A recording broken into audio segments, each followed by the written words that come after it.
Welcome to this installment of Voices in Cloth. I am John Cole Morgan. I am so proud to be able to bring this incredible curated exhibition to yourself. Today, I am joined by the wonderful Grace. Grace, thank you so much for being here. Thank you. Always a pleasure. Grace, tell us a little bit about yourself. What is your name? Where do you come from? And how did you get into quilting? Okay, my name is Grace Nobili, and I live in Johannesburg, South Africa. And I actually got into quilting in 1983. And ever since then, it's been a passion and a wonderful hobby. I'm a teacher as well and a quilt shop owner, and just very passionate about everything to do with quilting. How are you finding running a shop in this climate at the moment?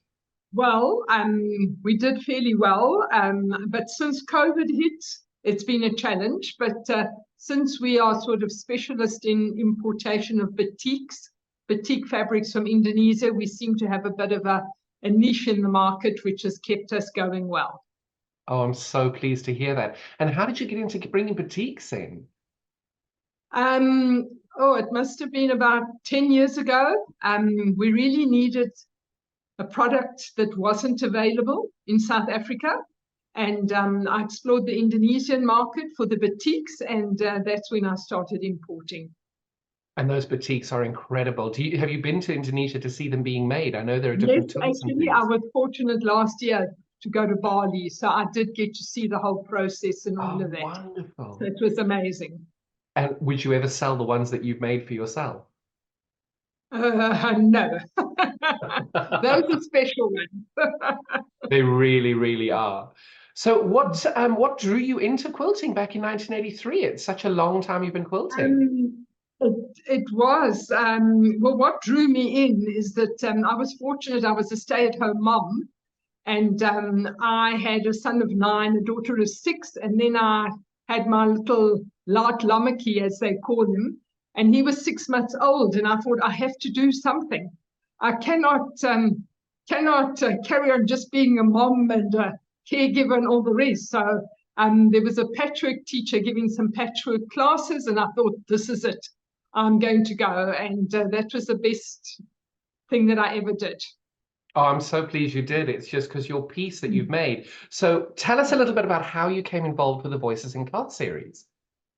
Okay, I saw the ad on Facebook, and I thought that was a wonderful idea.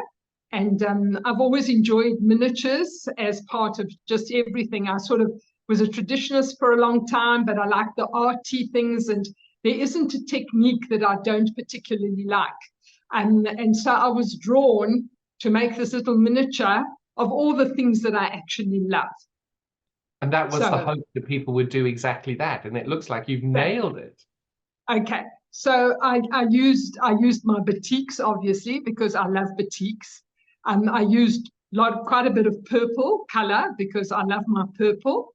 Then a favorite technique of mine is hand applique. So I used hand applique, and then the embellishments, the lovely little roses in silk ribbon.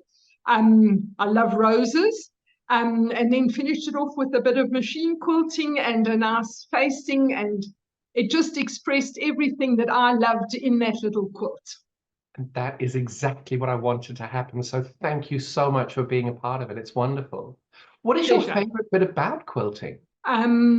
Favorite bit about quilting is actually seeing the whole project coming together. Okay.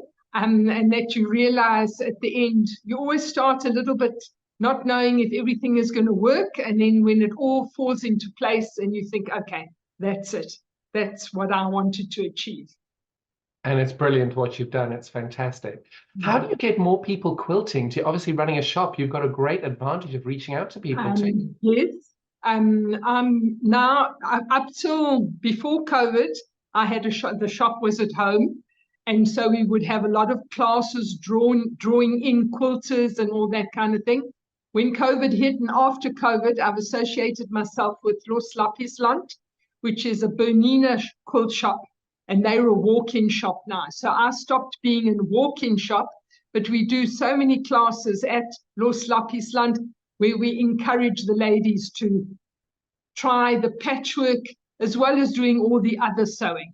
If you were giving advice to new quilters, what, like for example, something that you weren't told when you started as quilting, what when would you I give that started. advice? What would that advice be? The best advice would be to take a good basic class, okay, to give you grounding, and then that you can move on and try all the different techniques, of which there are many. And also to every time you do something, be confident. Don't always point out your mistakes, because you're the only one that's seeing them. The others don't see those mistakes. They really don't. And it's my pet hate. Every time I do a long arm quilting job, the first thing they said is, don't look too closely. I'm like, your quilt is beautiful. What are you talking about? Beautiful. They're like, no, look at that point and look at Look at that point. that. Yeah, It is exactly. very interesting. I wonder if we as people are taught to expect to there's more bad than good in our work. I wonder if that's something that we're taught. That's why I don't know. It's something that is definitely a flaw along the way. It is. So tell me now, do you think there's something that differentiates South African quilters to quilters from around the world? Um, Actually, I do. In the sense you've got to realize that for many years we were very much the back end of everything, and we didn't get as much exposure as, like, say, American quilters and Australian quilters and even the European quilters. So I think the South Africans have developed a style very much of their own.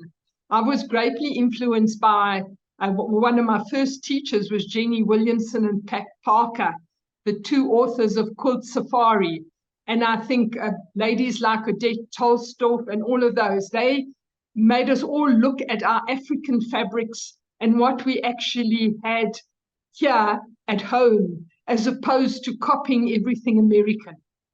Okay, and I think that has been a great influence with many of our festivals, Quilt Safari, and at one stage the Durban did little bricks of love. I think, yes, that we had to do all with seshware, trying to use more of our own fabrics in the quilts.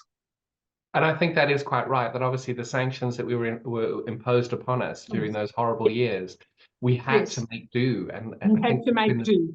best thing for our community because, quite as you say, if you can't get it from outside, you build it from within. And a really great Yeah. observation. I love it. So yes, and that is, so you've done all of this. What is next in your quilting journey? Next in my quilting journey, well, at the moment I've been doing quite a bit of thread painting. As I said, my early years were inspired by Jenny Williamson, but now I'm very much inspired by Tilly de Harder. She Oh, does these she's most beautiful, amazing. she's amazing. Yes, she does this beautiful thread painting and all of that. I've done several classes with her as well.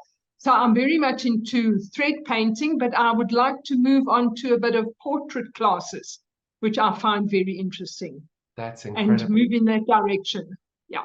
And I love the way, obviously, doing it for so many years, your quilting journey has obviously evolved all the way through to find different passions, which is what Very you much can so. see in the piece that you've made. It's really, really special. Excellent. And where do you think Thank we'll you. go next as quilters? Where do we go next as quilters? Okay. Hopefully to the stars. We really need to reach for them to have a look. The thing is that, unfortunately, at the moment, the situation in South Africa is that we are not getting enough younger quilters coming in. I think, Yes, unfortunately, it's not just South Africa. I think it's world it's over. worldwide. And It's I world do over. wonder, I had an interesting conversation with somebody a few weeks ago, and they said that, for example, when you had your children, you were able to stay with your kids at home, you were able to explore quilting, you were able to do all of It that. can't be done nowadays. Yes. All It the is. moms they've got to work. Plus there's the kids. There's just literally no time for Yeah, themselves. They it is. cannot think of a hobby. And since in South Africa they removed our home economics from the schools, that really made things that sewing. I mean, the 3/4 of the young ladies can't even sew on a button, It is. and this is a huge problem. It is. So we But if really you have look at to work our hard to keep quilting alive. This is the thing. And I think as well, if you look at the case of people can't sew on a button, if you look at our fast fashion, that you can Yes. buy a t-shirt for next to nothing. You Yes. don't need to fix anything, you just buy a new one. You just buy a new one. Yes, this disposable society. This is very much what the problem is as well, and we're strangling our poor planet in the process. It's very true. Very, very true. Well, are we going to be lucky enough to see you at the Festival of Quilts in South Africa in Yes, July? quite definitely. We are. We're going there. We are taking the shop. As I said, I'm going with Los Lapisland. Okay, so we'll be taking the boutique. So I will definitely be at the festival and looking really forward to it. Well, Grace, no matter how much I plead and beg it on the day, remind me I have no luggage allowance. I have no space. I want to buy them, but I must ship them. I can't carry them in my suitcase. Oh, sure, yeah. That luggage allowance is a problem. Absolutely. We realized that in Bali. Exactly. And the problem then is I've got 230 quilts, more than 230 quilts to bring back with me on top of the 85 that are already there. There, yes. It's okay, wonderful. so that is a bit of a problem, you know, the But weight. we'll make it work. Beautiful fabric we'll always find a home for. What do they say? Where there's a will, there's a way. And you always regret the fabric you leave behind. Exactly. Always very true. Very. You know that I've got to mention that I did a lot of, we've done, I was a founder member of the group called Quilters. Okay, and this year we are 40 years old. Okay, the group is turning 40 and we're having a big celebration in September. But during these years, we have done so many charity projects where we've made quilts and donated to girls' homes and all of that. And in addition, I did 10 years where I was head of Masibambani, we called it, where we met once every 2 weeks at the Methodist Church in Linden. And we had a group of African ladies and we taught them patchwork and quilting. Okay, and in fact, in the year, oh gosh, these years dissolve. I think it could have been, it was the Shoshaloza Festival in Alberton that we had our first African teachers teach some classes after that whole period of time. So that was very amazing. Because what I love as a young person who actually left Africa and now the part of what I'm doing this project for is the diaspora of it, being able to take all things South Africa, merge it into a British way, if you like, of merging these things together to explore new ways of getting the South African quilting name out there. And what you're doing as well, you're just doing the diaspora within Africa, and it's so glorious to see. Exactly, which is fabulous. Eh? Grace, it was an absolute delight to have you. Thank you so much for being a part of our project. And just keep quilting. It's wonderful. Yes, absolutely. It is. Very much so. The best thing on the planet. Thank you all so much for joining us for this installment of the Voices in Cloth of South Africa. Please stay tuned and we'll be back with you very soon with the next installment. Hi there. My name is Grace Nobili and I come from Johannesburg, South Africa. And my little quilt is called My Voice in Cloth.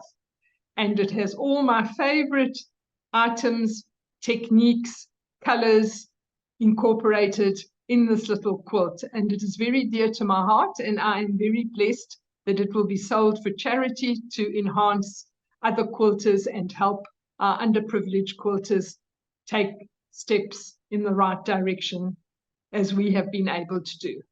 Thank you.